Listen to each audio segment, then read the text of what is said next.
Les stalactites. 1843, 1846. À mon père, M. Claude Théodore de Banville, lieutenant de vaisseau en retraite, chevalier de Saint-Louis et de la Légion d'honneur. Je dois tout à l'affection sans borne avec laquelle vous avez protégé, défendu, soutenu mon enfance, modelé et éclairé ma jeune âme. Et si j'ai jamais souhaité quelque modeste succès, c'est pour pouvoir vous donner un témoignage de ma reconnaissance. Les stalactites ont été conçus avec maturité, exécutés avec une certaine gravité de manière et, par là, me semblent en quelque sorte dignes de vous être offertes. Agréez l'assurance de mon profond respect et de ma tendresse filiale. Théodore de Banville, Paris, le 25 février 1846.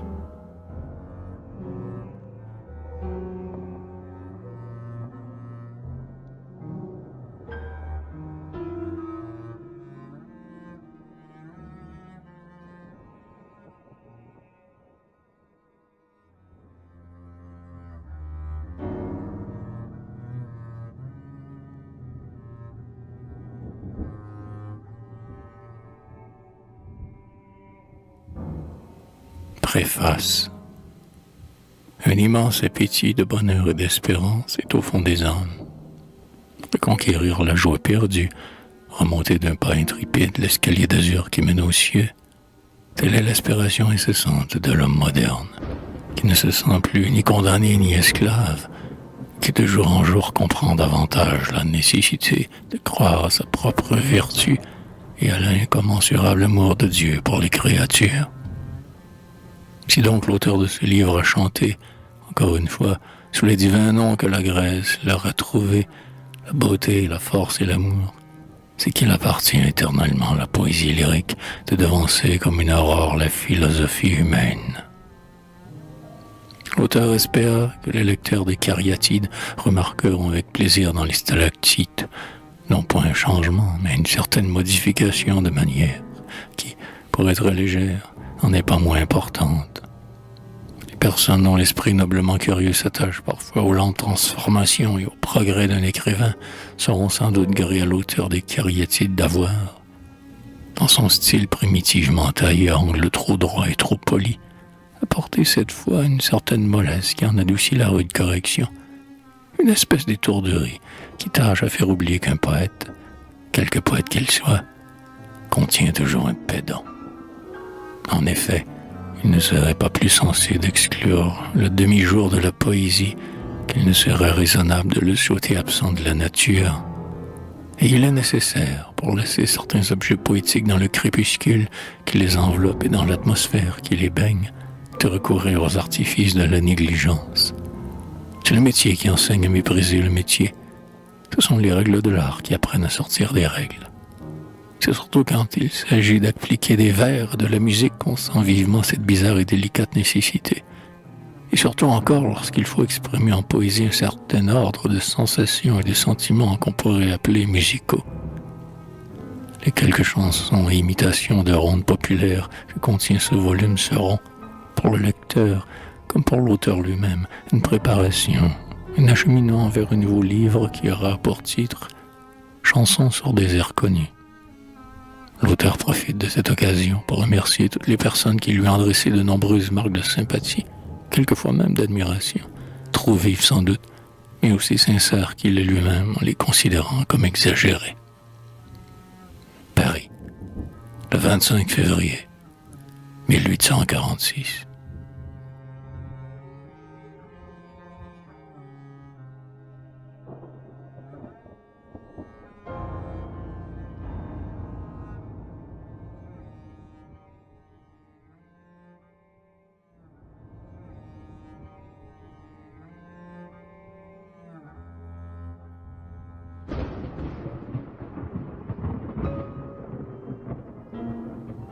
Décor.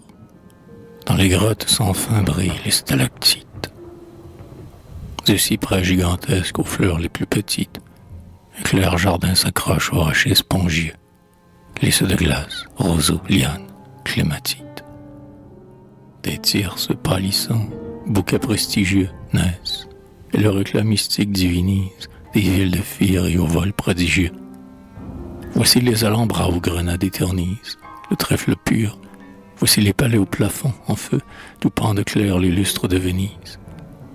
Transparents et pensifs, de grands sphinx, des griffons, projettent des regards longs et mélancoliques sur des dieux monstrueux aux costumes bouffons.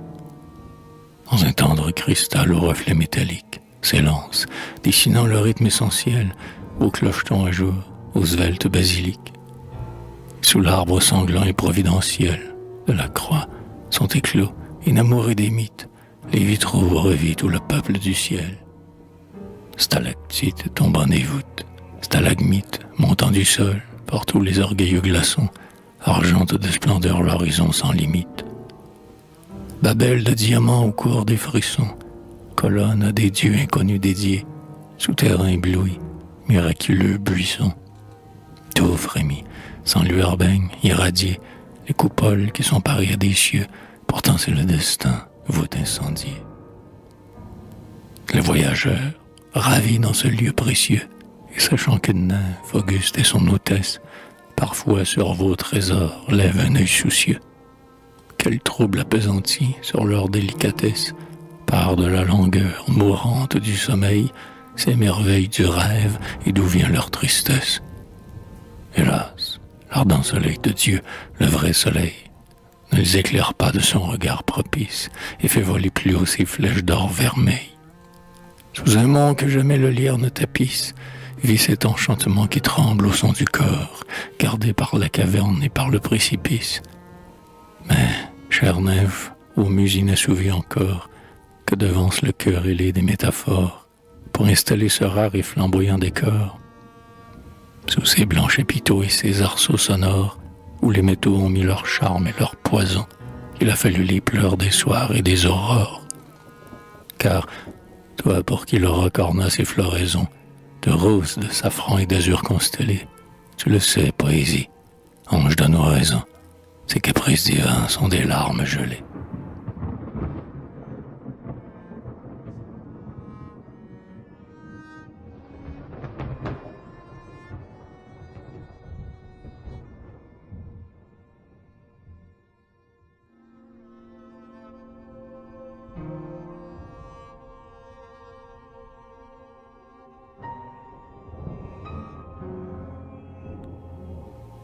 Carmen. Camille, en dénouant sur votre col de lait, aux cheveux radieux plus beaux que ceux d'Hélène, égrenés tour à tour, ainsi qu'un chapelet, ses guirlandes de fleurs sur ses tapis de laine. Tandis que la bouilloire, éveillée à demi, ronfle tout bas auprès du tison qui s'embrase, et que le feu charmant, tout à l'heure endormi, mélange l'améthyste avec la chrysophrase. Tandis qu'en murmurant ses vains célestes fleurs tombent à flots pressés des cruches ruisselantes, et que ces chandeliers, semblables à des fleurs, mettent des rayons d'or dans les coupes sanglantes. Que les dieux de vieux Saxe et les nymphes d'airain semblent, en inclinant leur tête qui se penche, parmi les plâtres grecs au visage serein, se sourire de loin dans la lumière blanche. Les bras et les pieds nus, laissez votre beau corps, dont les pommes noires trahissent la courbe aérienne, sur ce lit de damas, étaler ses accords, ainsi qu'un dieu foulant la pourpre tyrienne. Que votre bouche en fleurs se mette à l'unisson du vin tiède et fumant, de la flamme azurée et de l'eau qui s'épuise à chanter sa chanson, et dites-nous des vers d'une voix mesurée. Car il faut assouplir nos rythmes étrangers aux cothurnes étroits de la Grèce natale, pour attacher au pas de l'ode aux pieds familiers le nombre harmonieux d'une lyre idéale. Il faut à l'hexamètre, ainsi qu'au pur arceau, des églises du Nord et des palais arabes, le calme pour pouvoir dérouler les anneaux, saints et mystérieux de ces 12 syllabes.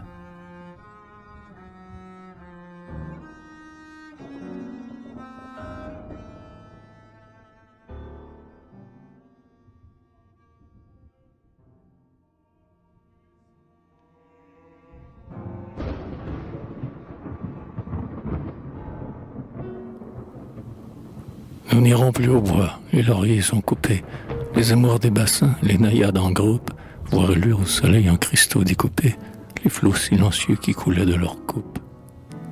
Les lauriers sont coupés, et le cerf aux abois tressaille au son du corps. Nous n'irons plus au bois, où des enfants charmants riaient à la folle troupe, sous les regards des lys aux pleurs du ciel trempé. Voici l'herbe qu'on fauche et les lauriers qu'on coupe. Nous n'irons plus au bois, les lauriers sont coupés.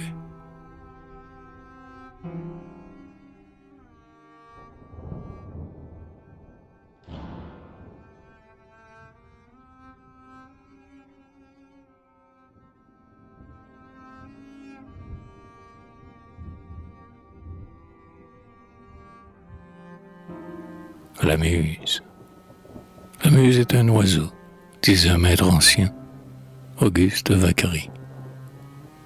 Près du ruisseau, sous la feuillée, maintenant la Muse émerveillée, chantez avec le doux roseau, puisque la Muse est un oiseau. Puisque la Muse est un oiseau, gardons que quelques damoiseaux apprennent ces chansons nouvelles pour aller les redire aux belles. Un méchant aux plus fortes ailes tend mille pièges infidèles. Gardons la biais de son réseau, puisque la Muse est un oiseau. Puisque la Muse est un oiseau, empêchons qu'un fatal ciseau ne la poursuive et ne s'engage dans les plumes de son corsage. Mère, veillez bien sur la cage, où la Muse rêve au bocage. Veillez en tournant le fuseau, puisque la Muse est un oiseau.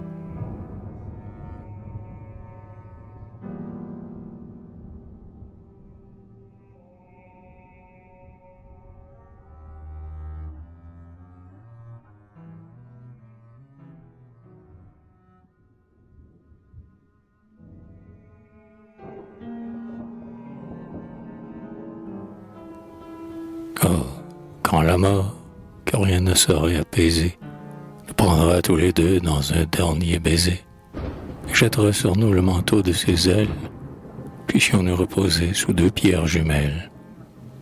Puissent les fleurs de rose au parfum embaumé sortir de nos deux corps qui se sont tant aimés, et nos âmes fleurir ensemble, et sur nos tombes se becqueter longtemps d'amoureuses colombes.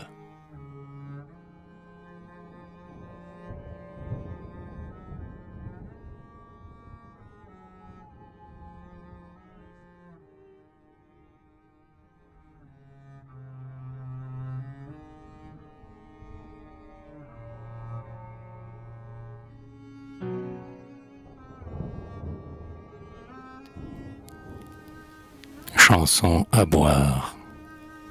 Allons en vendange, les raisins sont bons. Chanson. De ce vieux vin que je révère, cherche un flacon dans ce coin, ça, qu'on le débouche avec soin et qu'on emplisse mon grand verre. Chantons le pan. De l'été des soucis moroses, sous son beau cristal est enclos, et dans son cœur je veux à flot boire du soleil et des roses. La treille a ployé tout le long des murs. Allez, vendangeurs, les raisins sont mûrs. Jusqu'en la moindre gouttelette, la fraîche haleine de ce vin exhale un parfum plus divin qu'une touffe de violettes. Chantons l'opin. Et dessous la lèvre endormie, des pâles et tristes songeurs, mais de plus ardentes rougeurs que n'en a le sein de mamie. La treille a ployé tout le long des murs. Allez, vendangeurs, les raisins sont mûrs. À mes yeux, en nappe fleurie, dansant sous le ciel en feu, l'air se teint de rose et de bleu, comme au théâtre des féeries. Chantons le pan. Je vois un cortège fantasque, suivi de corps et de hautbois, tourbillonner et joindre aux voix la flûte et les tambours de basque. La treille a ployé tout le long des murs. Allez, vendangeurs, les raisins sont mûrs. C'est Galatée ou Vénus même, qui, dans l'éclat du flot profond, se joue et me sourit au fond de mon grand verre de bohème. Chantons le pan. Cette autre cyprès plus galante naît du nectar si bien chanté. Elle laisse voir sa nudité sous une pourpre étincelante. La treille a ployé tout le long des murs. Allez, vendangeurs, les raisins sont mûrs. Plus d'amantes froides ou traîtresses, plus de poètes envieux. Dans ce grand verre de vin vieux, pleure une immortelle maîtresse. Chantons l'oppan. Et comme un ballet magnifique, je vois dans le flacon vermeil, couleur de lune et de soleil, des rythmes dansés en musique. La treille est ployée tout le long des murs. Allez, vendangeurs, les raisins sont mûrs.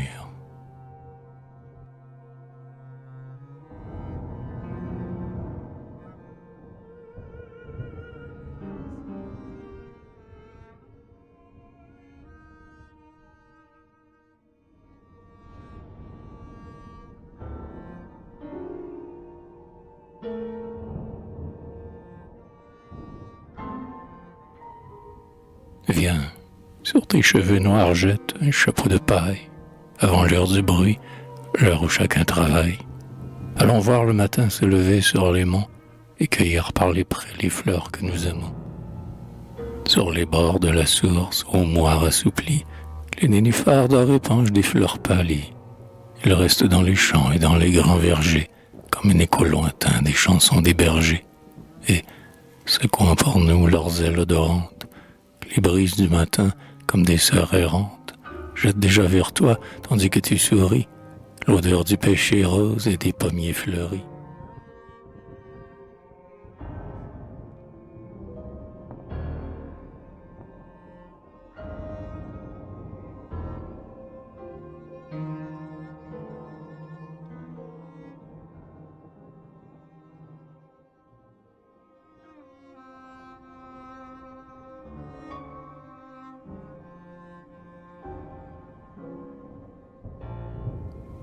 La chanson de Mamie.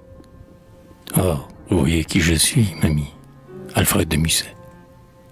L'eau dans les grands lacs bleus endormis, et le miroir des cieux, j'aime mieux les yeux de Mamie.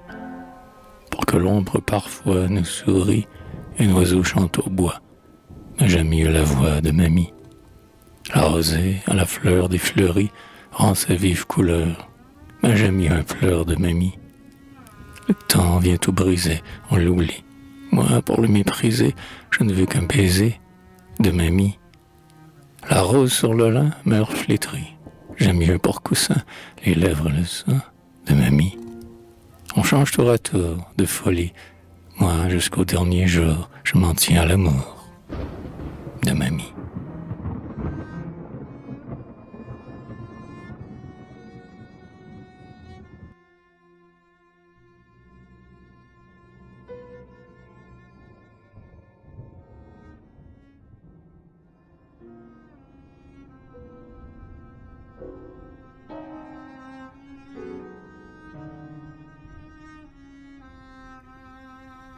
Les tourterelles.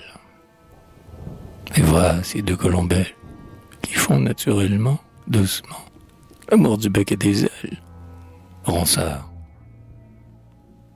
Cependant qu'étrangère la nature en fête, elle rêvait son biais sur sa couche défaite. Le soleil frissonnait sur l'or et les damas. Le désert de l'été qui chasse les frimas, chargé de la couleur et du parfum des roses, entrait et redonnait la vie à mille choses. Le vin était de pourpre et les cristaux de feu. Alors, comme en jouant du signe d'un lac bleu, comme deux lys de jumeaux que leur beauté protège, d'un vol silencieux, deux colombes de neige franchirent l'azur vaste et vinrent se poser sur la fenêtre ouverte et dans un long baiser, se becqueter sans fin en remuant les ailes. Or, la douce beauté, voyant ces tourterelles, tandis que de la mousse et des feuillages verts s'exhalaient alentour mille parfums amers, laissait l'âme enivrée à la brise fleurie, dans le bleu de l'amour errer sa rêverie. Dis-moi, que faisais-tu loin d'elle, ô bel enfant, tandis que sur son col et sur son dos charmant couraient à l'abandon ses tresses envolés? Que faisais-tu, perdu sous les longues saulées? Et que te disaient donc, ô timide rêveur, les brises de l'été si pleines de saveur?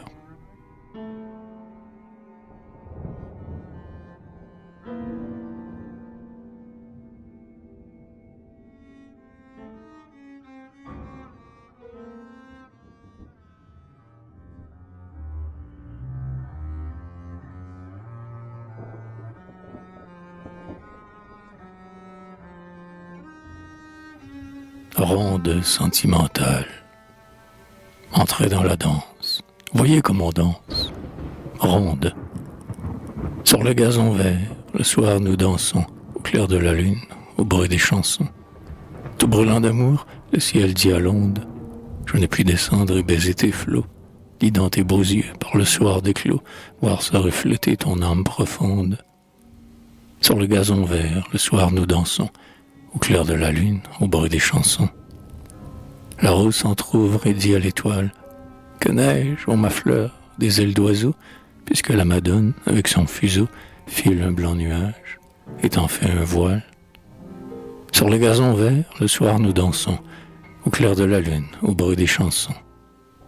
L'étoile scintille et dit à la rose, je ne puis voler comme un papillon, mais je puis, cher astre, au bout d'un rayon, boire tous tes pleurs sans que l'on en cause. Sur le gazon vert, le soir nous dansons, au clair de la lune, au bruit des chansons. Frémissante encore, l'onde sous la flamme apaise ses flots et dit à l'azur, le meilleur de toi dans mon lit obscur sommeille à demi sur mon sein qui pâme. Sur le gazon vert, le soir nous dansons, au clair de la lune, au bruit des chansons.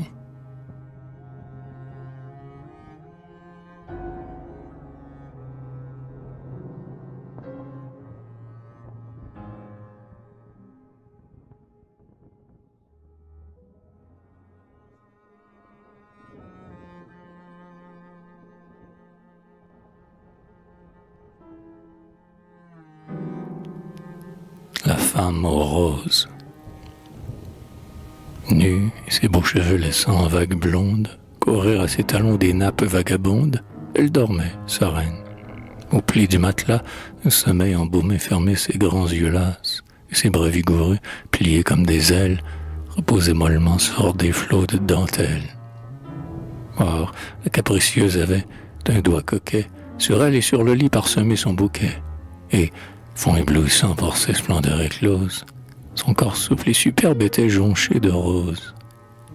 Ses lèvres de flamme et les fleurs de son sein, sur ses coteaux neigeux qu'elle montre à dessein, semblaient, aux yeux séduits par de douces chimères, les boutons rougissants de ses fleurs éphémères.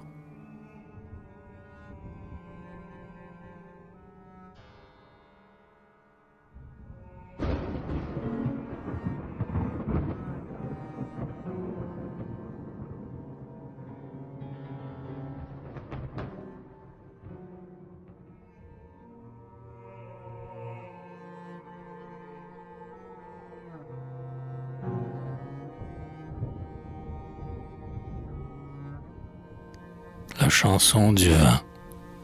Un soir, l'âme du vin chantait dans les bouteilles. Charles Baudelaire. Parmi les gazons, tout en floraison, dessous les treilles, j'écoute sans fin la chanson du vin dans les bouteilles. L'ode à l'idéal, au fond du cristal coule embaumé. La strophe bruit et limpide suit sa sœur charmée. Les nectars vermeils chantent les soleils de la jeunesse et tous les retours qui font nos amours pleins de tristesse. Et le dieu cornu, le beau guerrier nu dans les mêlées, qui guide en rêvant des femmes au vent échevelées. Le dieu de pressoir qui, sous les pins noirs du mont Ménal, fait pendant la nuit courir à grand bruit la bacchanale. Et le tambourin des vierges sans frein dans leurs querelles, qui, loin des regards, dans les bois épars, s'aiment entre elles. Et le cœur dansant qui, rouge et versant dans son délire, le sang et le vin brisent le devin avec sa lyre. Le nectar nous dit, ô vous qu'engourdit la poésie, plus de vin sanglots, buvez à mes flots la fantaisie. Ne réservez plus vos vœux superflus et vos tendresses pour les impudeurs et pour les froideurs de vos maîtresses. Nos clairs présents montrent aux raisons évanouies l'âme des couleurs, du rythme et des fleurs épanouies. Nos secrets plaisirs, nés dans les loisirs, ont à s'accroître, pour les sens domptés, plus de volupté que ceux du cloître. Mais fuis, jeune élu, le bois chevelu, le flot rapide, et l'antre secret où te rencontrait la ganipide. Le tir s'est levé dans le lieu trouvé pour les mystères, hurlent de fureur les vierges en chœur et les panthères. Privé de tombeau, l'impie en lambeaux meurt comme Orphée. Dans l'onde à la fois, sa lyre et sa voix pleurent étouffées. Tandis qu'au lointain bondit le matin, tout rougi, en vociférant sur l'indifférent, la sainte orgie.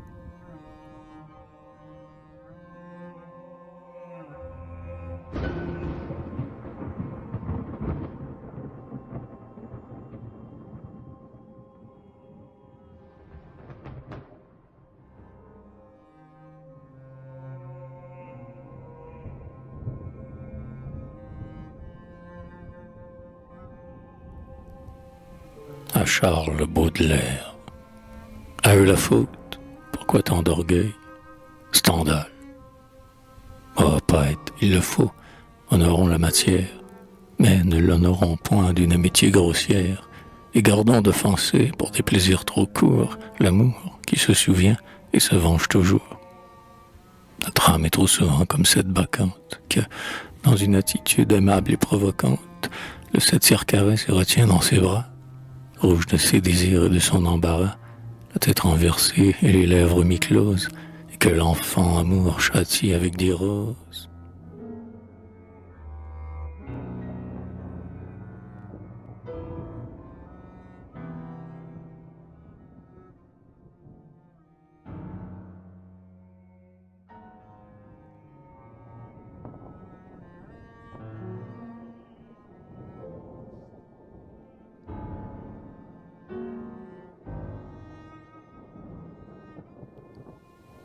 Cher, voici le mois de mai, le mois du printemps parfumé qui, sous les branches, fait vibrer des sons inconnus et couvre les seins demi-nus de robes blanches.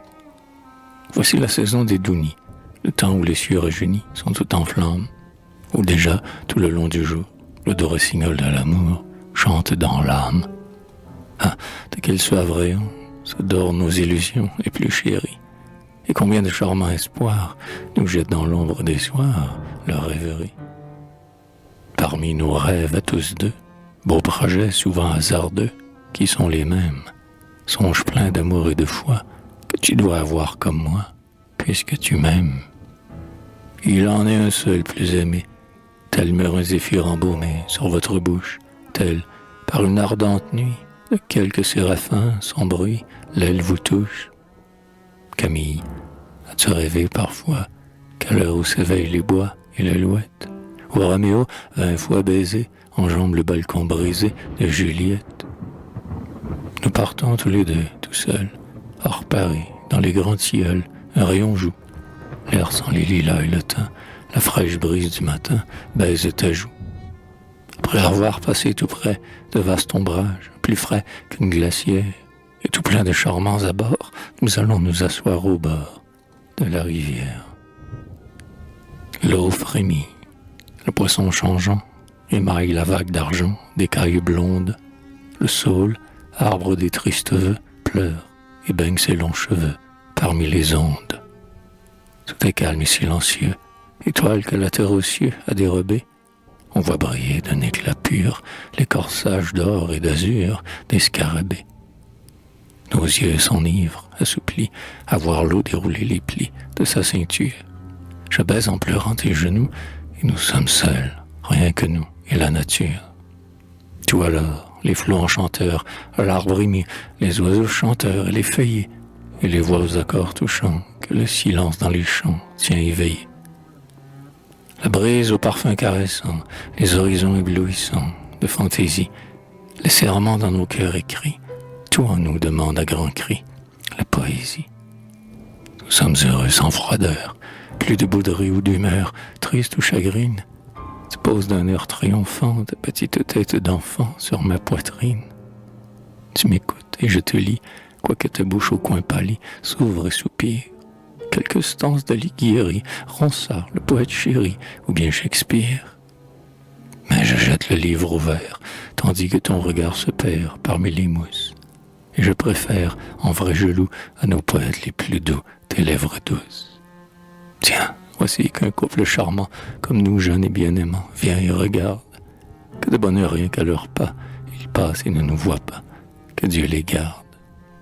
Ce sont des frères, mon cher cœur, que, comme nous, l'amour vainqueur fit l'un pour l'autre. Ah, qu'ils soient heureux à leur tour, embrassons-nous pour leur amour et pour le nôtre. Cher, quel ineffable émoi, sur ce rivage auprès de moi, tu te recueilles, mêlé d'amoureux sanglots, aux douces plaintes que les flots disent aux feuilles. Dis, quel bonheur d'être enlacé par des bras forts, jamais lassé, avec quel charme, après tout le mortel exil, je savoure au bout de tes cils de fraîches larmes.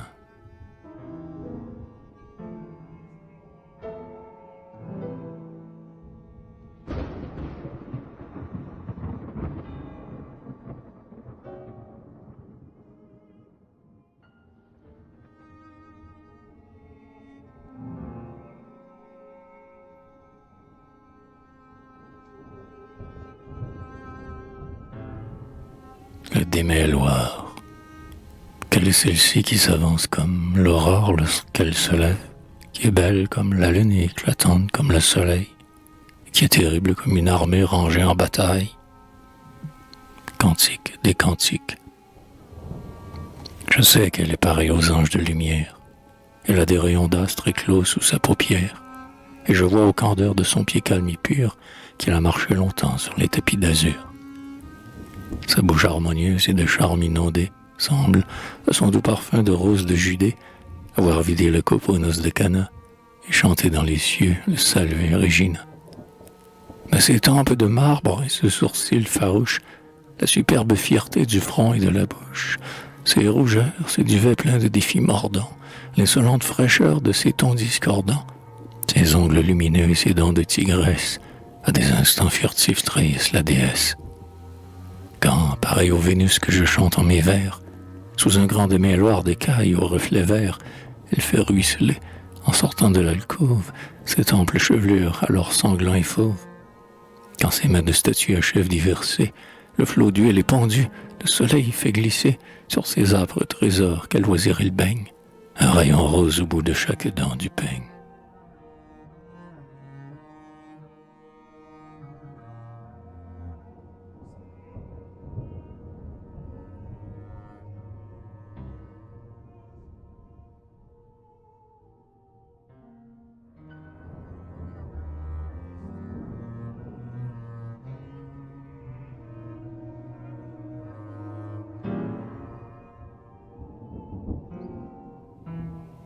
À la Font-Georges.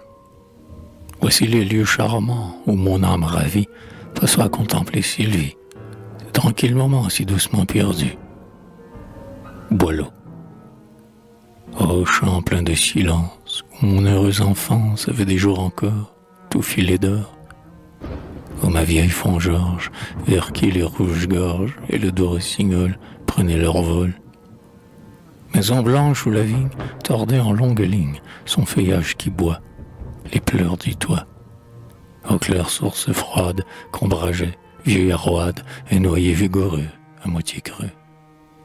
Source, fraîche fontaine, qui, douce à mes peines, frémissait autrefois, rien qu'à ma voix. Bassin où les laveuses chantaient insoucieuses, en battant sur leurs bancs le linge blanc. Ô sorbier centenaire, dont 3 coups de tonnerre avaient laissé tout nu le front chenu. Tonnaient les coudrettes, verdoyantes retraites de peupliers mouvants à tous les vents.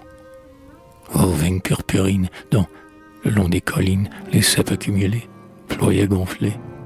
Où, l'automne venu, la vendange minue, alentour du pressoir, dansait le soir.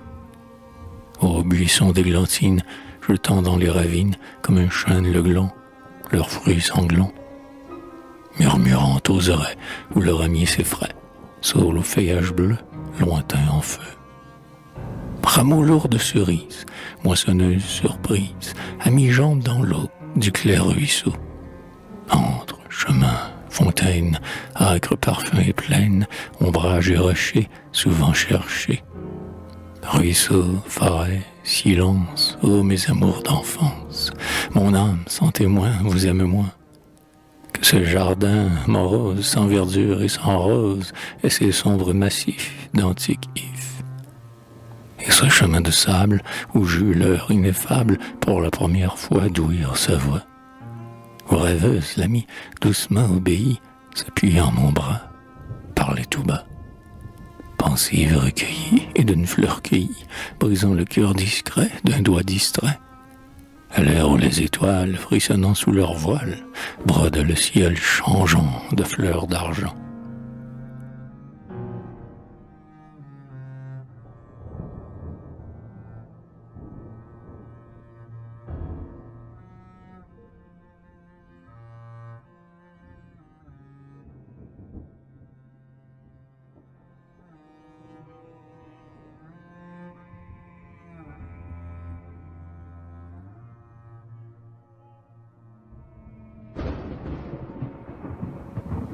La fontaine de Jouvence.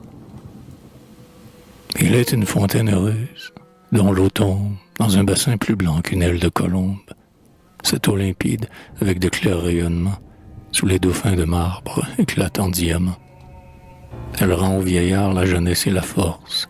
Mille jeunes cypresses, fiers de leur beau torse, sur l'azur de ces flots qui ne sont point amers, lèvent un pied plus blanc que la perle des mers.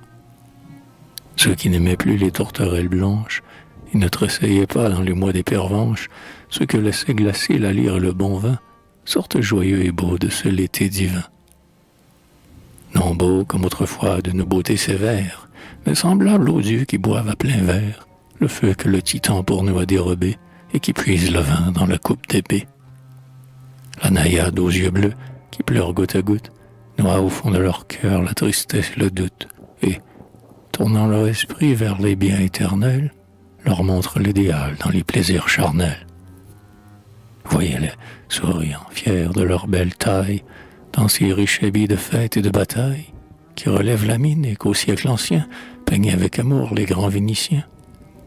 Les couples sont épars, de jeunes femmes rousses dont les yeux rallumés sont pleins de clarté douce, avec leur amoureux assis sur le gazon, effeuillent les bouquets de leur jeune saison.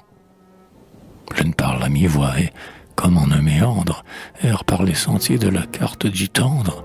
Celle-là, fière enfin de vivre et de se voir, tantôt joue et ternit l'acier de son miroir. Tandis qu'à ses genoux son compagnon étale, jeune et fort comme un dieu, la grâce orientale. Une verse du vin dans le verre incrusté d'un jeune cavalier debout à son côté.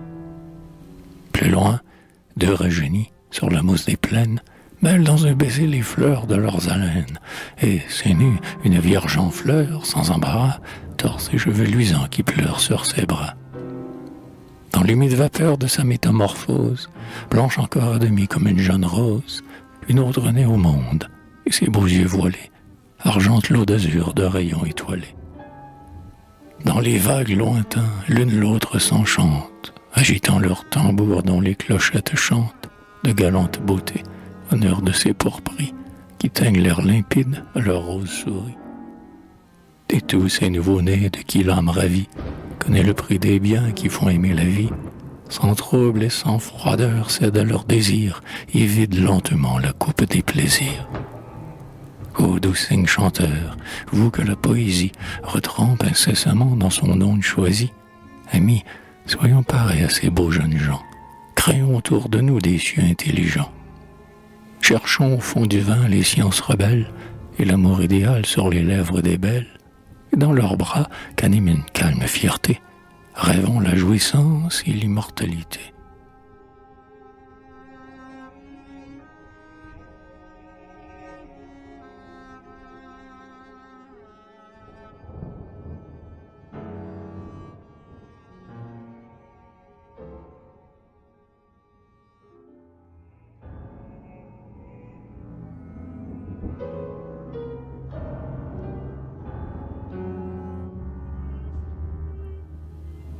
Chanson d'amour. Si je le dis à l'alouette le dira. La violette se double, la violette se doublera. Ronde. Qui veut, avant le point du jour, vers le bien-aimé de mon âme, parce que je languis d'amour, porter le secret de ma flamme. Oh mon cœur, de quel cœur discret peux-tu te confier encore? Si l'alouette a mon secret, elle ira le dire à l'aurore. Le désir de son javelot a percé mon cœur qui se brise. Si je dis mon secret au flot, le flot l'irradie à la brise. Les frissons glissent sur mon col et glacent ma lèvre d'éclose. Si je le dis au rossignol, il ira le dire à la rose. Qui donc saura le supplier de finir mes peines mortelles? Si je le dis au blanc ramier, il ira dire aux tourterelles. Je me ploie ainsi qu'un roseau et ma beauté penche flétrie. Si je le dis au bleu ruisseau, il ira dire à la prairie. Vous qui voyez mon désespoir, flot, aile, brise de montagne, si je le dis à mon miroir, il ira dire à mes compagnes. Parce que je languis d'amour, vous qui voyez que je me pâme, allez, allez de ce séjour vers le bien-aimé de mon âme.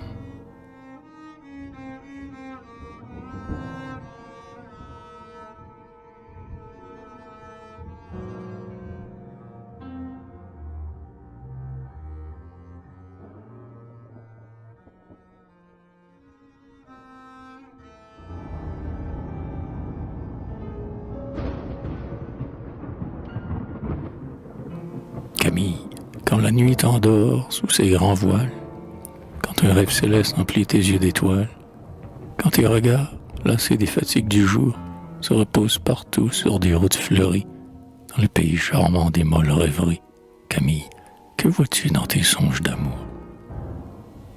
Nous vois-tu, revenant par les noires allées, tous deux, donner des pleurs aux choses envolées, que l'oubli dédaigné couvre de flots dormants, ou dans le vieux manoir, au fond des parcs superbes, poussés de l'éperon parmi les hautes herbes, les pas précipités de nos chevaux fumants. Dans les moires de l'eau dont l'azur étincelle, nous vois-tu laissant fuir une frêle nacelle sur le grand lac paisible et frémissant d'accord, où devant les grands bois et les coteaux de vigne glisse amoureusement la blancheur des beaux cygnes aux accents mariés des harpes et des cors. Moi, je vois rayonner tes yeux dans la nuit sombre, et je songe à ce jour où je sentis dans l'ombre, pour la première fois, de ton col renversé, tombant en large flot avec leur splendeur fière, tes cheveux d'or remplirent mes deux mains de lumière, et ta lèvre de feu baisait mon front glacé.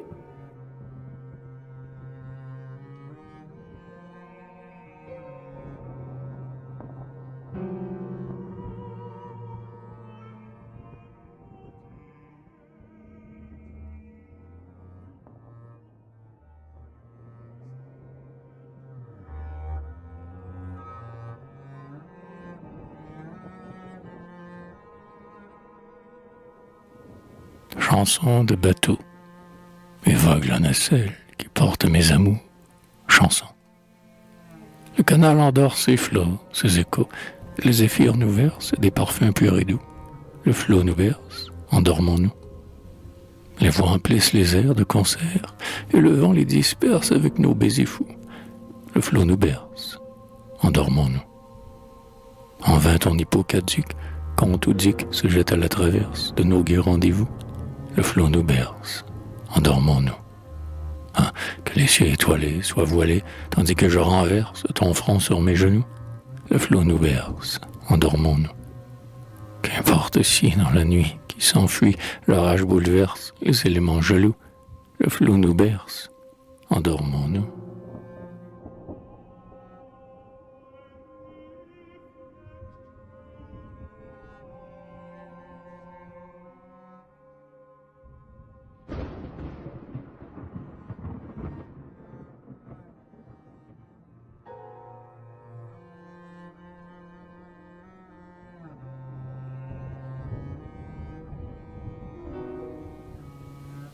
Mademoiselle, car la fille d'Hérodiade y était entrée, ayant dansé devant le roi, elle lui plut tellement, et à ceux qui étaient à table avec lui, qu'il lui dit « Demandez-moi ce que vous voudrez, et je vous le donnerai. » Et il ajouta avec serment « Oui, je vous donnerai tout ce que vous me demanderez, quand ce sera la moitié de mon royaume. » Elle, étant sortie, dit à sa mère « Que demanderai-je » Sa mère lui répondit, la tête de Jean-Baptiste.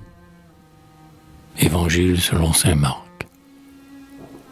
Un moureur des bas-reliefs, aux nymphes et bacchantes, qui, sur l'ida nocturne, au bruneux tambourin, les fronts échevelés en tresses provocantes, dansez en agitant vos crotales d'airain.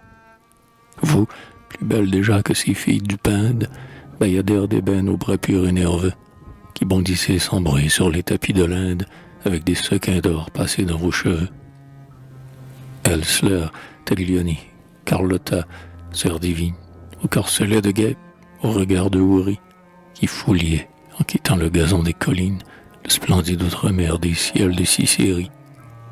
Ô reines du ballet, toutes les trois si belles, que nos mères éblouies fera nymphe un jour.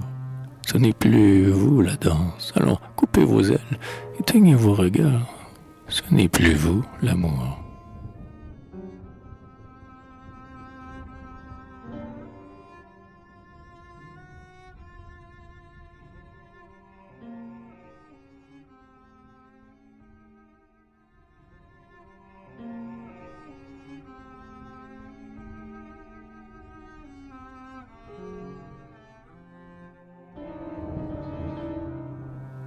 Une petite chanteuse des rues.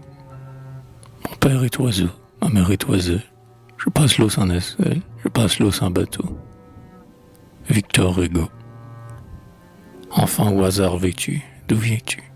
Avec ta chanson bizarre. D'où viennent à l'unisson ta chanson et ta guitare. Tu livres aux doigts vermeils du soleil qui les dore et les caresse. Tes longs cheveux emmêlés, crépelés comme ceux d'une déesse. D'où vient ce front soucieux, ces grands yeux, ces chairs dont la transparence fait voir parmi les couleurs de cent fleurs des tons dignes de Laurence? Viens-tu du pays serein où le Rhin baise les coteaux de vigne, dont le feuillage mouvant tremble au vent et serpente en longue ligne? Viens-tu du pays d'Orient, de Sorrente aux blondes grèves, ou de Venise au ciel bleu tout en feu, ou du blond pays des rêves? Avec son hardi carmin, calmant, apporpré pour les féeries, tes lèvres, ses fruits brûlants plus sanglants que des grenades fleuries. Est-ce bien toi, cet enfant triomphant, dont le père, ouvrant son aile, au fond d'un nid de roseaux, fut oiseau, dont la mère fut oiselle? Belle fille aux cheveux d'or, est-ce encore toi qui, rieuse et fantasque, faisais voltiger en l'air un éclair avec ton tambour de basque? Toi, la bohème à l'œil noir qui, le soir, d'une dorure fanée, serrait ton ample chignon et mignon, est-elle ta sœur aînée? Ou plutôt, courant au bois et sans voix, pour un brin d'herbe qui bouge, interdite à chaque pas, n'es-tu pas le petit chaperon rouge? Qui fit même des jaloux chez les loups, et qui, portant sa galette chez la bonne mère grand, en entrant, faisait choir la bobinette. Mais non, aux divins attraits de tes traits, de ta voix, je devine, l'enfant comblé des faveurs, des rêveurs, la folâtre colombine. Où sont tes beaux souliers, tes colliers qui font rêver les fillettes? Où sont le bel or changeant et l'argent de tes jeux papayettes? Et le souple casaquin d'Arlequin, et Cassandre et sa fortune, où Pierrot, l'homme subtil, cache-t-il sa face de clair de lune?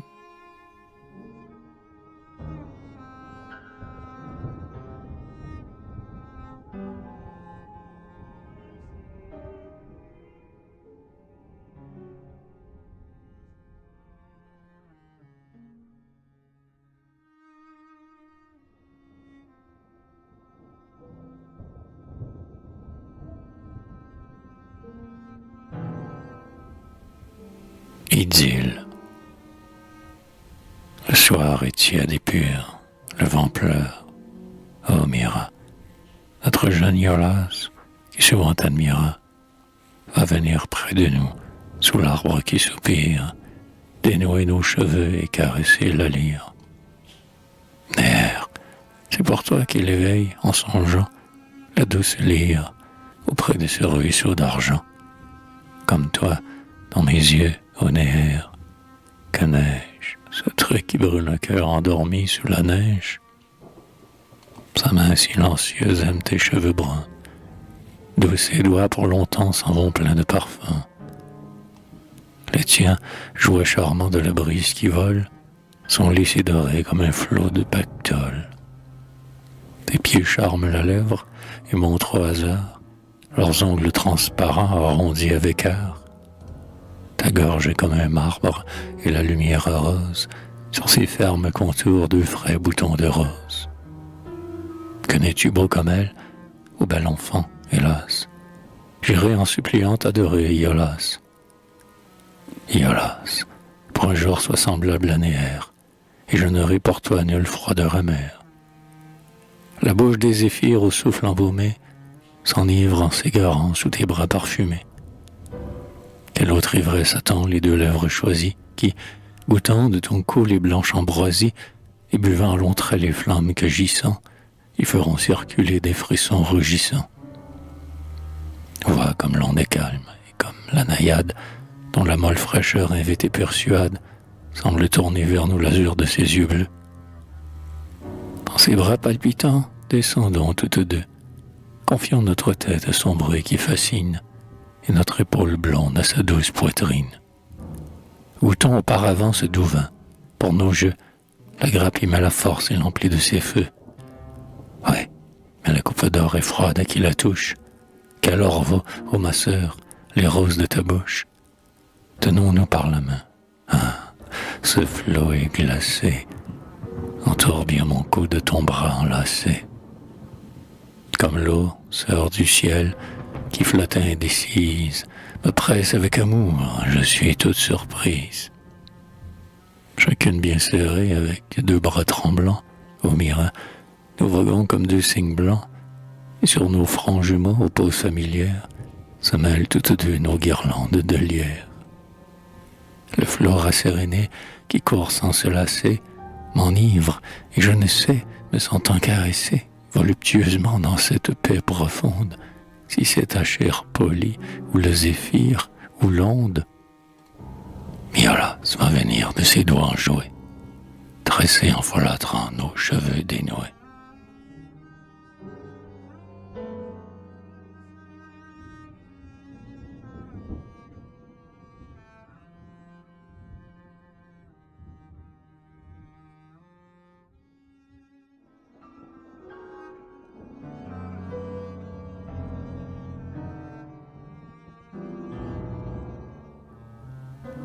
Toute cette nuit, nous avons relu le vieil ami Shakespeare, aux beaux endroits que nous savons, et voici que la nuit expire. Nous avons longtemps veillé, mais nous lisions le poète unique, et la sombre nuit n'eut jamais plus d'étoiles à cette unique. Phébé, qu'en riant nous troublons, va s'enfuir, et le jour va naître, et ma voisine aux cheveux blonds viendra se mettre à sa fenêtre.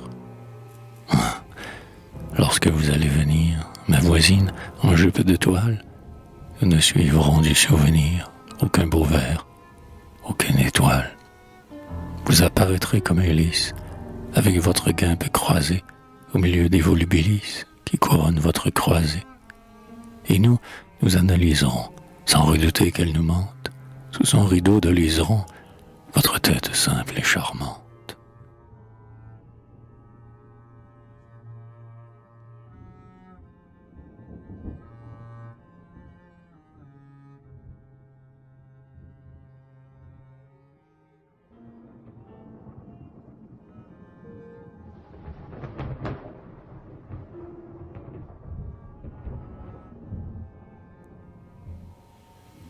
L'arbre de Judée.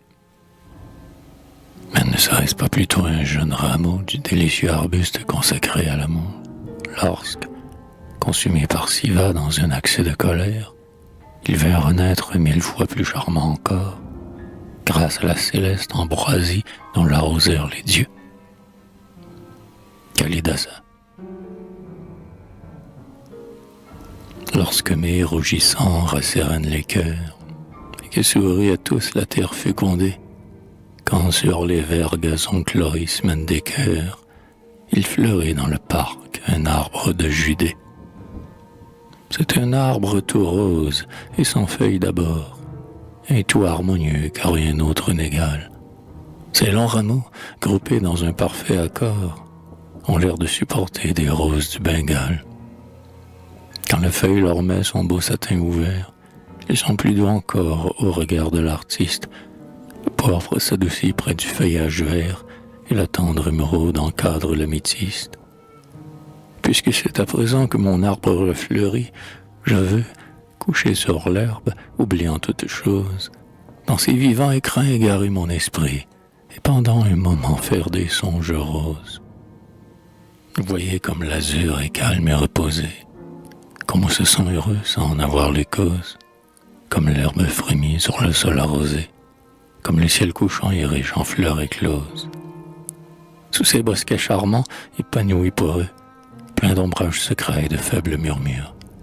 Voyez ces beaux enfants, ces couples amoureux, qui vont en écartant les épaisses ramures. C'est toi, belle Rosine, hélas, le vert rideau nous dérobe tes pieds, les plus charmants du monde.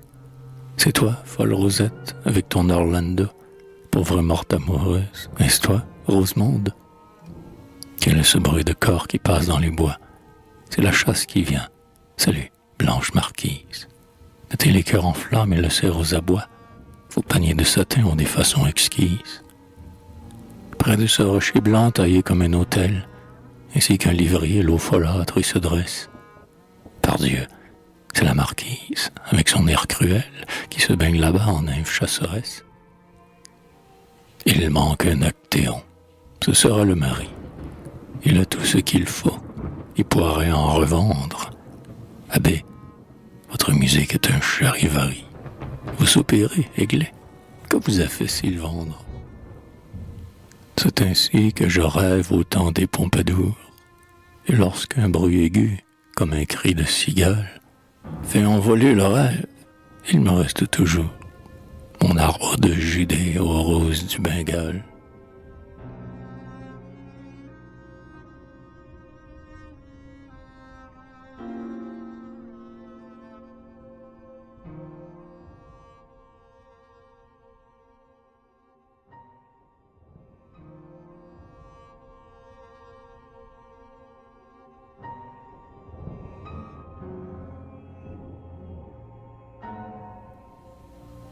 Élégie, tombée dans mon cœur, souvenir confus, sur des branches touffues. Oh, parlez-moi d'elle, entre les rochers, retraite à tous cachés. Parlez, parlez d'elle, aux sentiers fleuris, bois, ruisseaux, vertes prairies. Au charme amer, dans ce frais décor, elle m'apparaît encore. C'est elle, ô mon cœur, sur ces gazons verts, au milieu des primes verts. Je vois s'envoler ses fins cheveux d'or, aux zéphyrs qui les adorent. Et notre amandier couvre son beau cou, des blanches fleurs qu'il secoue. Sur mon bras frémit son bras ingénu, et frissonne sa main nue. Le feuillage est noir, ciel étoilé, viens, suivons la noire allée. La belle de nuit s'ouvre tout en feu, la voûte du ciel est bleue. Écoutez, mamie, au coin du vieux mur, le rossignol qui murmure. Chante ta chanson, ou de rossignol, ta chanson qui nous console. Et que pour toi seul, à côté du lys, la rose ouvre son calice. Tes yeux tant aimés tombent un divin pleur sur ma tempe qui l'effleure. Oh larmes d'amour, trésor sans pareil, dites-moi si je sommeille. Qui t'envoie, hélas, charmant souvenir, briser mon cœur qui soupire. Hélas, je suis seul dans ces bois épars où résonnaient les guitares. Une illusion, songe évanoui, charmait mon âme éblouie. Je fatigue seul le flot de cristal, l'herbe où la fleur d'or s'étale. L'antre et la fontaine où croît le glaïeul, et ma voix fatigue seule. La forêt tremblante et l'azur du lac, de ma plainte élégiaque.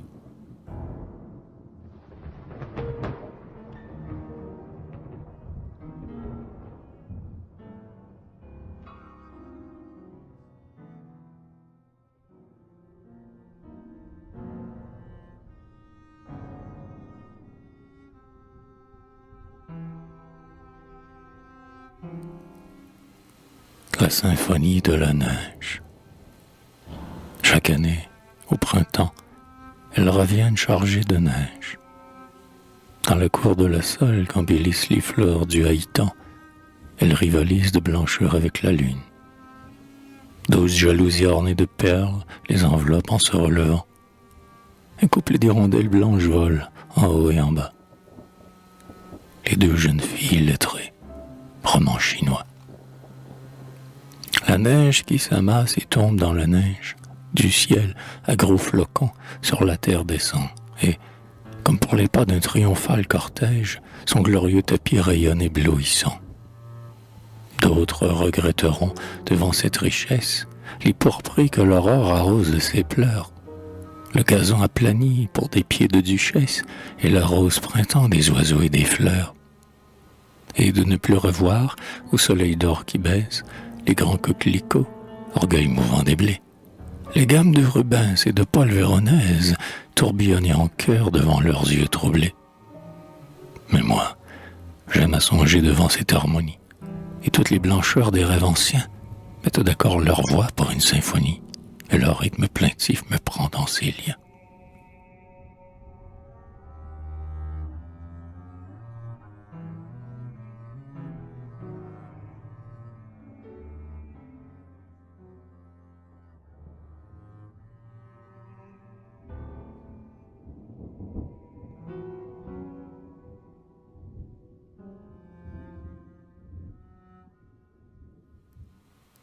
C'est dans le molle oubli d'un ciel douteux et pâle, qui donne à toute chose un prestige charmant, qui passe en douceur le duvet et l'opale, que le drame du jour s'agite vaguement. L'heure s'écelle au vent, pareil à des voiles, les anges sont épars dans les chemins du ciel, les nuages rêveurs font la cour aux étoiles, et tout l'éther frémit d'un amour sensuel.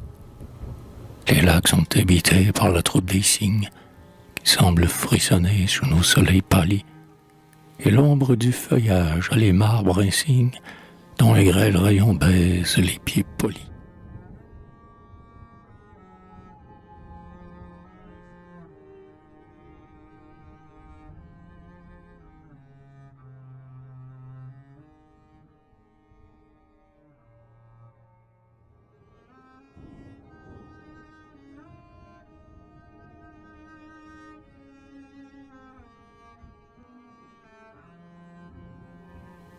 Ces filles de la Grèce aux allures profanes écartent en riant les cheveux du bouleau et, cherchant le repos dans les flots diaphanes, l'escalier des palais plonge de son pied dans l'eau.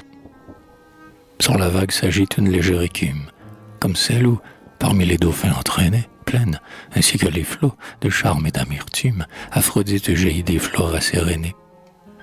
Dans la conque de nacre, avec ses pieds timides, vierge elle caressait les grâces et les jeux. Les purs diamants et les perles humides ruisselaient de sa bouche et de ses blonds cheveux. Voici le bois sacré à la mélancolie, où, mêlant la brise un murmure confus, l'oranger, le laurier et le myrte d'Idalie accueillent mille oiseaux dans ses dômes touffus. C'est là que le pommier fleurit et que la rose, fière de son bouton suave, encore tout blanc, déjà pâmé, attend que l'aurore l'arrose et que l'enfant houdard l'atteigne de son sang.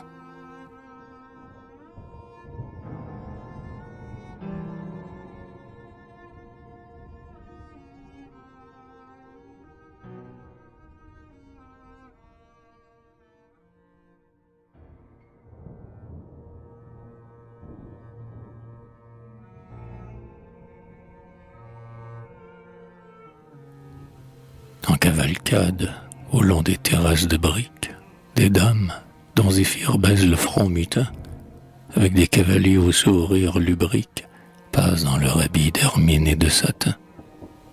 Les pages, les muguets langoureux et bravaches, et les belles de cour, aux cheveux crépelés, font briller dans la nuit, sous d'insolents panaches, les fronts de leurs chevaux d'une flamme étoilée. La nappe encore vierge est mise pour l'orgie, et les flacons d'argent brillent sur le dressoir, tandis qu'à la fenêtre, avec sa main rougie, Elvire désolée agite son mouchoir. Et dans l'ombre, un fuyard, qu'une autre ombre accompagne, les cheveux hérissés par le vent qui les suit, rejoint ses compagnons dans l'immense campagne, au galop d'un coursier sombre comme la nuit.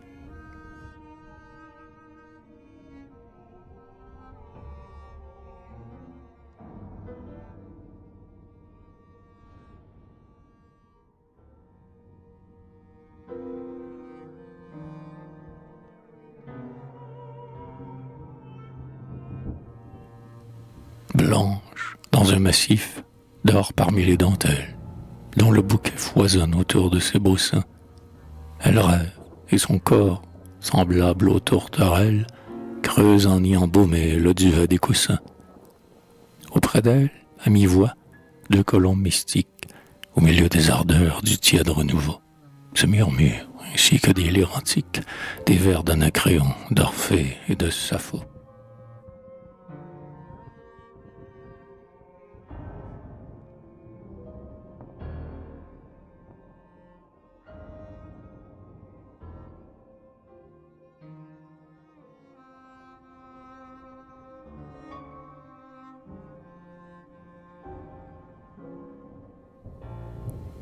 Ainsi la rêverie en mon âme s'épanche, et, le front caressé par ses folles fraîcheurs, j'entends s'épanouir en moi, divine blanche, l'accord mélodieux de toutes les blancheurs.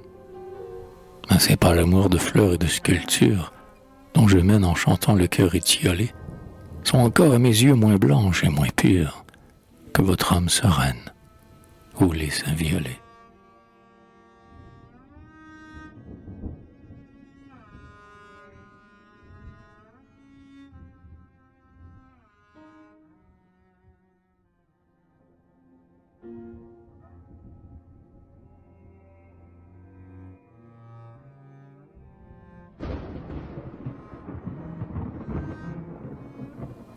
Dans le vieux cimetière où cette chaude pluie sur l'aubépine en fleurs a versé dans un flot que le soleil essuie des parfums et des pleurs.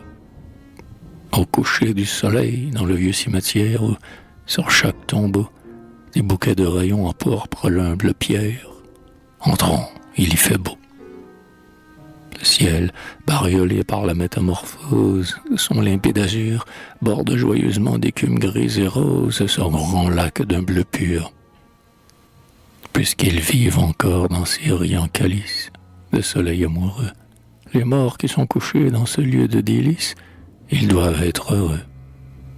Leur âme nous parfume, et la grande nature, si pleine de raison, a fait avec leur corps tomber en pourriture sa belle floraison.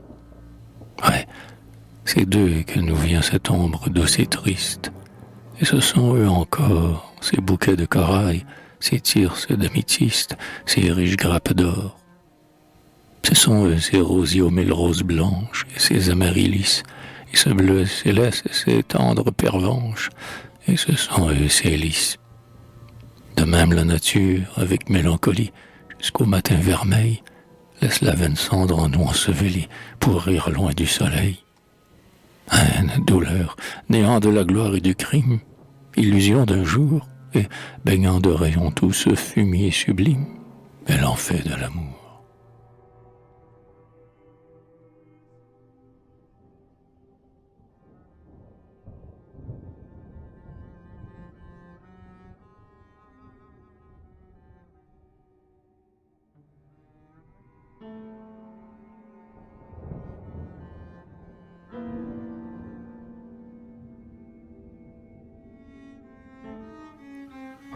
Les temps malos, quand le froid de la mort enveloppe cette argile souffrante, où va l'âme immortelle, Biron. Il est un triste lac à l'eau tranquille et noire, dont jamais le soleil ne vient broder la moire, et dont tous les oiseaux évitent les abords. Un chêne vigoureux a grandi sur ses bords, et, courbé par le temps jusqu'aux ondes, étale sur la cime des flots sa masse horizontale. Son feuillage muet se tait malgré le vent. Le nymphéa, l'iris, le nénuphar mouvant, le bleu myosotis et la pervenche sombre penchent étiolés ou meurent sous cette ombre. Ainsi, quand sur le cœur, dans sa jeune saison, amour, tu fais tomber ta large frondaison, et tes rameaux géants dont le fardeau l'accable, tous étiolés meurent sous ton ombre implacable.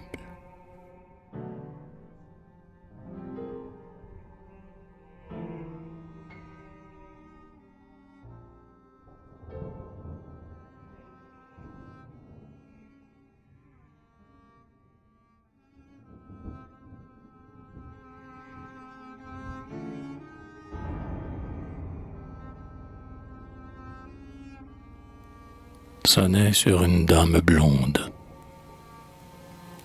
Sur la colline, quand la splendeur du ciel en fleurs au soir décline, l'air illumine ce front rêveur d'une lueur triste et divine. Dans un bleu ciel, ô Gabriel, tel tu rayonnes, tel encore sont les madones dans les fonds d'or.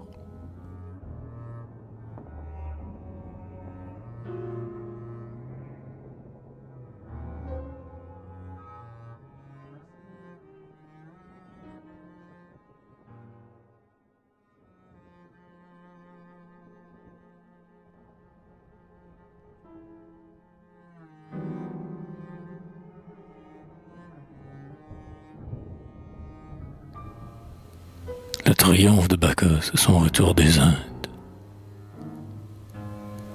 Sa face étoile comme un d'un jeune homme, pour enseignement que tout bon buveur jamais n'en vieillisse, rouge comme un chérubin, sans aucun poil de barbe au menton. On teste pour toi à corne aiguë, au-dessus du ciel une belle couronne faite de pampres et de raisins, avec une mitre rouge cramoisine, et toi chaussé de brodequins dorés. On s'accompagnait, et toi un seul homme, toute sa garde et toutes ses forces, et toi des Bassarides, Évantes, Euiades, Édonides, Triétérides, Ogypie, Mimalone, Ménade, Tiade et Bacchide, femmes forcenées, furieuses, enragées, saintes de dragons et serpents vifs en lieu de ceinture, les cheveux voltant en l'air avec frontaux de vigne. Rabelais.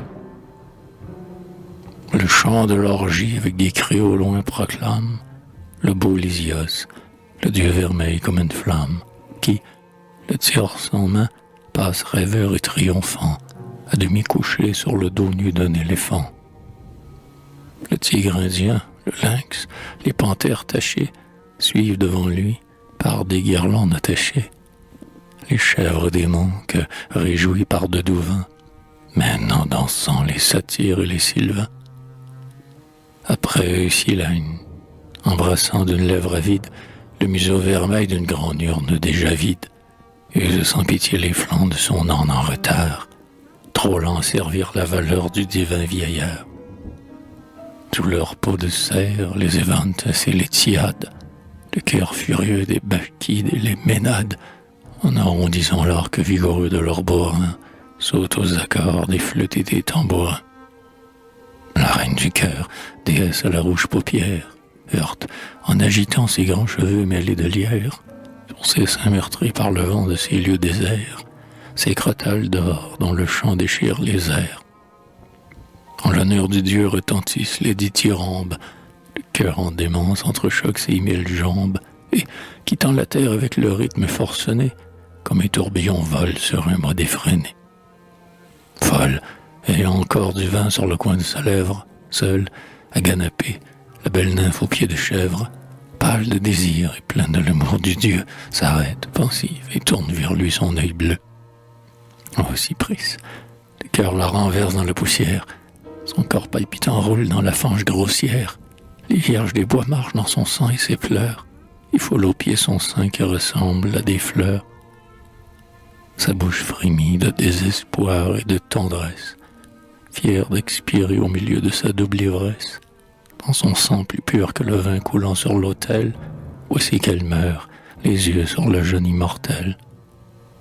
Bacchus triomphant n'a pas vu, dans la sainte fièvre, mourir à ses pieds la belle nymphe aux pieds de chèvre, ni couler son sang, ni le vin qui s'échappe à flot de l'urne d'airain bouillonnée avec des sanglots. Il rêve à Kama, l'amour aux 5 flèches fleuries, qui, lorsque soupire au milieu des roses prairies, le doux Vasanta, parmi les bosquets de santal, envoie aux 5 sens les flèches du carquois fatal.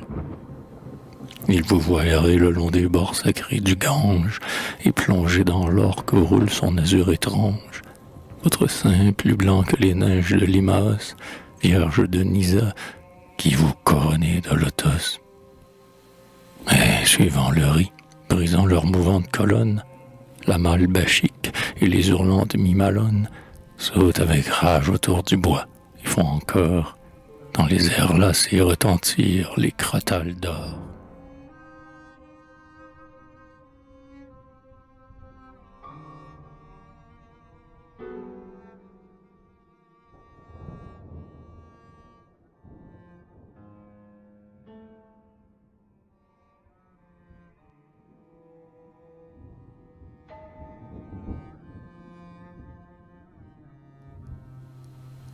dernière pensée de Weber. Je me promenais dans un jardin délicieux. Sous les pagazons, on voyait des violettes et des roses dont le doux parfum embaumait l'air.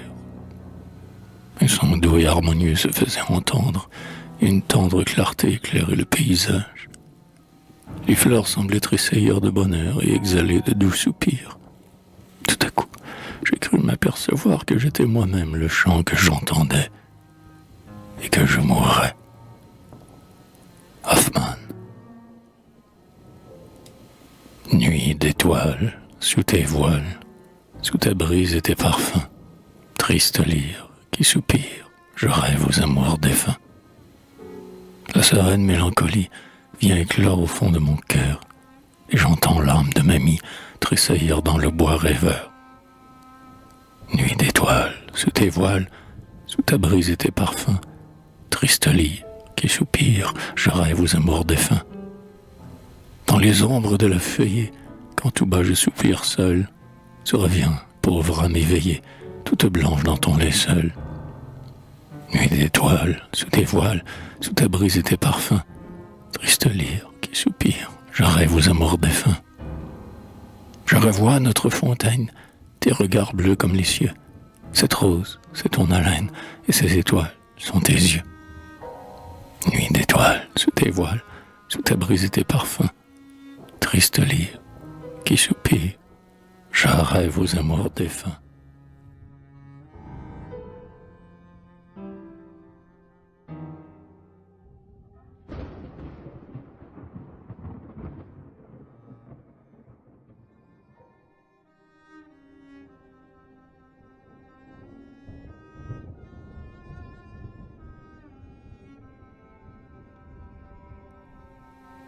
L'âme de la lyre.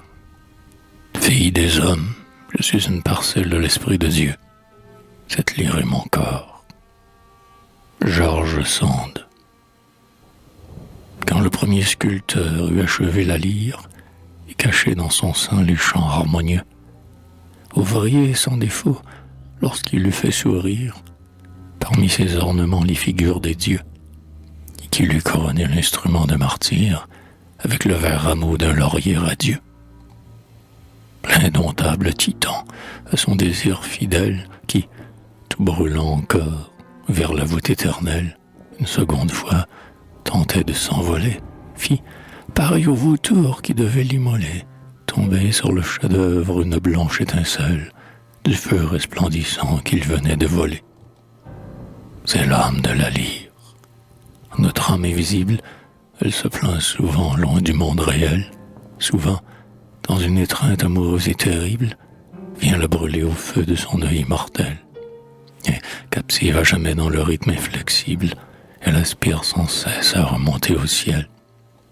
Elle meurt du désir qui toujours la dévore, dans la froide pression des maîtres et des vers, et tâche, l'œil perdu parmi les cieux ouverts, d'entendre encore la voix de cet archer sonore, qui, si loin du désert où ses chants vont éclore, mène dans l'infini le cœur de l'univers.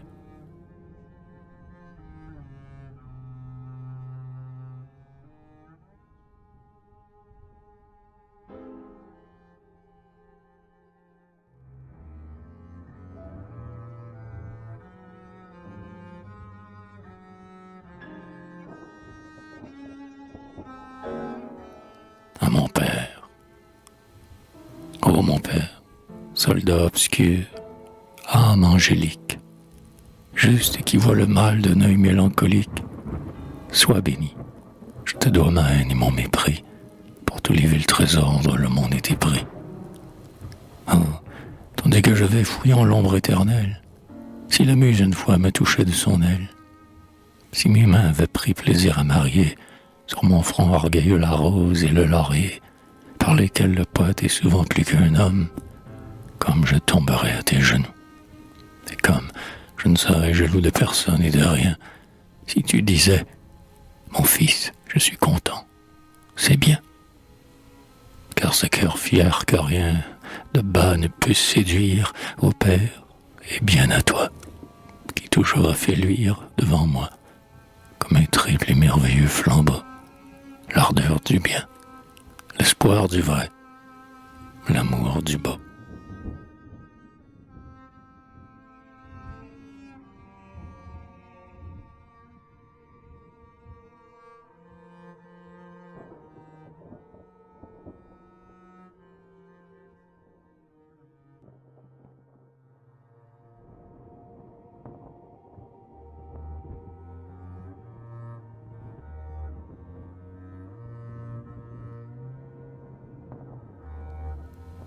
À Olympio, c'est peu qu'avec son lait une mère Amazone me fait sucer encore cet orgueil qui t'étonne.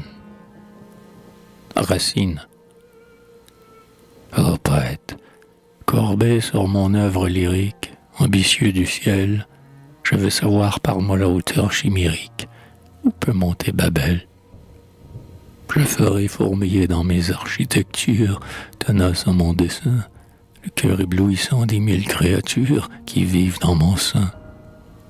Je veux voir de mes yeux l'Olympe dont la neige blanchit le front chenu, les grâces que suit Eros, riant cortège, folâtré le sein nu. Comme dans les combats du superbe Encelade, ardent comme un lion, si ce n'est point assez d'ossa pour l'escalade, j'y mettrai Pélion. J'irai jusqu'au ciel avec ses voûtes profondes, lui voler pour mes vers le rythme que dansant chante en chœur les mondes qui forment l'univers.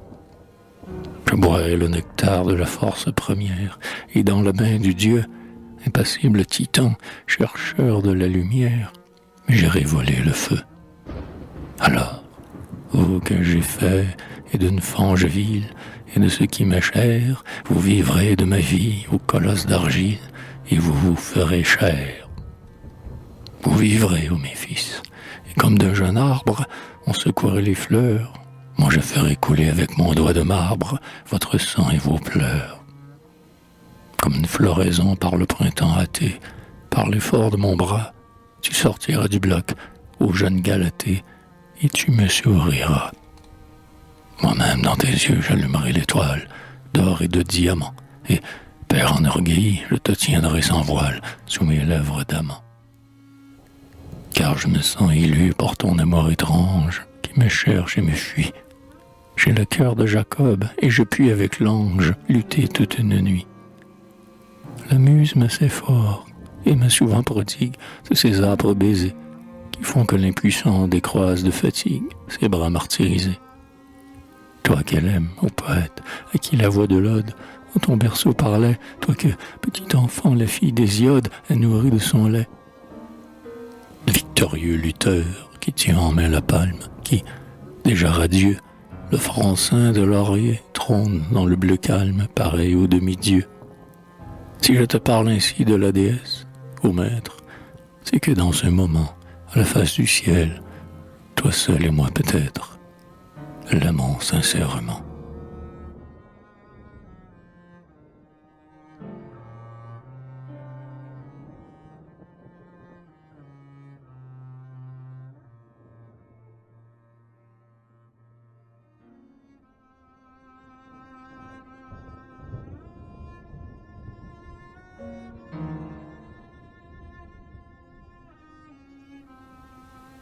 Sculpteur cherche avec soin, en attendant l'extase, un marbre sans défaut pour en faire un beau vase. Cherche longtemps sa forme, il n'y retrace pas d'amour mystérieux ni de divin combat. Pas d'Héraclès vainqueur du monstre de Némée, ni de Cypris naissant sur la mer embaumée. Pas de Titan vaincu dans leur rébellion, ni d'Orient Bacchus attelant les lions, avec un frein tressé de pampres et de vignes. Pas de Léda jouant dans la troupe des cygnes, sous l'ombre des lauriers en fleurs, ni d'Artémis, surprise au sein des eaux dans sa blancheur de lys.